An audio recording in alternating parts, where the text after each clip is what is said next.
One के लिए मैं शायद आज इवनिंग को एक वीडियो कॉल अरेंज करवाऊंगा, ठीक है। आई arrange a video call for batch one. आपको मैं लिंक डालूंगा या आपको बता दिया जाएगा कि आप लोग ज्वाइन कर लीजिए, जैसा भी होता है। इनकेस हुआ तो अभी करवा सकता हूं मैं अभी भी, लेकिन इसमें बाकी बच्चे भी हैं तो शायद प्रॉब्लम ना हो।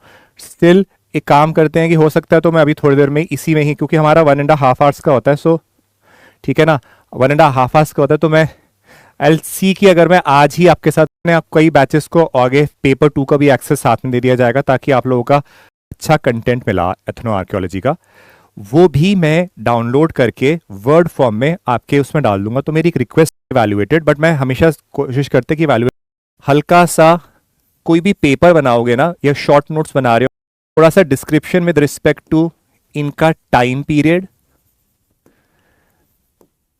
ये ना बड़ा इंपॉर्टेंट होता है, आ रखा होता है। जैसे फॉर एग्जांपल ओल्डवे जॉर्ज, ठीक है। अब ओल्डवे जॉर्ज जो है वो ईपीजी में एक पीडीएफ के फॉर्म में दे रखा है और उसका डिस्क्रिप्शन है, और मुझे पता था कि वो एग्जामिनेशन में आएगा क्योंकि वो अलग लिखा हुआ है। इसी तरीके से काफी सारी और पीडीएफ है। So what I will do is, मैं उस पीडीएफ, अगर वो पूरे इतनी 5-6 पेजेस में कहानियां भरी हुई हैं तो आप लोगों को नहीं पढ़ना वो सब, मैं एक मिसलेनियस पीडीएफ बनाऊंगा। उस मिसलेनियस पीडीएफ के अंदर पीडीएफ के अंदर सारी जगहों से वो चीजें निकाल लूंगा जो आपको एटलीस्ट इंफॉर्मेशन दे देगा उस पर्टिकुलर टॉपिक के ऊपर, ठीक है। जैसे ओल्डवे जॉर्ज हो गया, उसके ब्रीफ पॉइंट्स, क्योंकि देखो आपने जब आर्कियोलॉजी और फिजिकल एंथ्रोपोलॉजी पढ़ा होता है ना, तो आपके दिमाग में ना ऑलरेडी वो पॉइंट्स होते हैं, बट आप लिंक नहीं कर पाते हो। तो मिसलेनियस में ये होगा कि अगर आपको ब्रीफ आइडिया है तो आप आंसर कनेक्ट करके, चाहे वो टू अच्छी तरह से हम कर पाते, तो वो चीजें, अब ये नहीं कि मैं इमीडिएटली डालूंगा, हो सकता है 10 दिन 15 दिन के अंदर मैं, क्योंकि मेरे लैपटॉप में I just put it in a word and paste, में बैठ के नहीं कर पा रहे तो एग्जामिनेशन में भी नहीं कर पाओगे, तो आपको उतनी ही मेहनत करनी पड़ेगी। बट हो सकता है यूपीएससी जानकर एक आधा क्वेश्चन ऐसा क्रिएट कर दे, तो उस क्वेश्चन को चॉइस टीम होती है जिसके पास सारे क्वेश्चन आते हैं। अब आप यूपीएससी में आपको 19 क्वेश्चन अटेम्प्ट करने हैं, बट होते तो बहुत सारे हैं। उसके अलावा उससे भी 10 गुना ज्यादा सवाल आ जाते हैं यूपीएससी के पास, क्वेश्चन बैंक उनके पास ऑलरेडी है अपना। एक टीम होती है जो क्वेश्चन छांटती है कि ये क्वेश्चन एग्जामिनेशन में आएंगे। अब आती है नेक्स्ट टीम, जो सुनिए जो पेपर सेट करते हैं, उसमें जब समझ लीजिए आपने शॉर्टलिस्ट कर लिया आउट ऑफ हंड्रेड्स ऑफ सवाल कि ये सवाल मुझे यूपीएससी में डालने हैं पेपर में, नेक्स्ट टीम आती है जिसमें कुछ एक्सपर्ट उस फील्ड के होते हैं, लेट अस से एंथ्रोपोलॉजी के, और मेजर 50% ऑफ द टीम है साइकोलॉजिस्ट।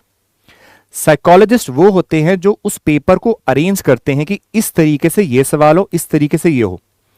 तो जब वो अरेंज करा जाता है तो उनको ये भी करना है कि उनको आपसे अटेम्प्ट करवाना है पेपर, उनको पेपर इम्पॉसिबल नहीं बनवाना।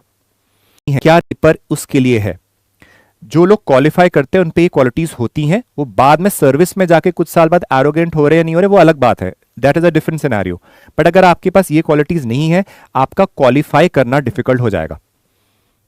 ये चीज समझ लीजिए। हमारे बैच में आए थे ना बीच में बहुत सारे बच्चे, ये वो बोल बोल के चले गए थे, आज कहाँ है, मेरा दे, यू सॉ मेरा दे। मैंने पहले भी बोला था, calm and patience is the quality that leads to your qualifying। मैं तभी भी हमेशा आपके साथ हूं। कभी बोलोगे तो अपने एंड से टेलीग्राम, उनको सबसे ज्यादा जरूरत थी कर्ण की, कर्ण को दिया गया था ना शाप कि जी के नाम पे वर्शिप करें, चाहे यीशु मसीह के नाम पे वर्शिप। क्या आपको वो डेटा या कंटेंट याद है? एक दूसरा, क्या आप एक पॉइंट के आगे बहुत लंबे लंबे एक्सप्लेनेशन दे रहे हैं जो रिक्वायर्ड नहीं है?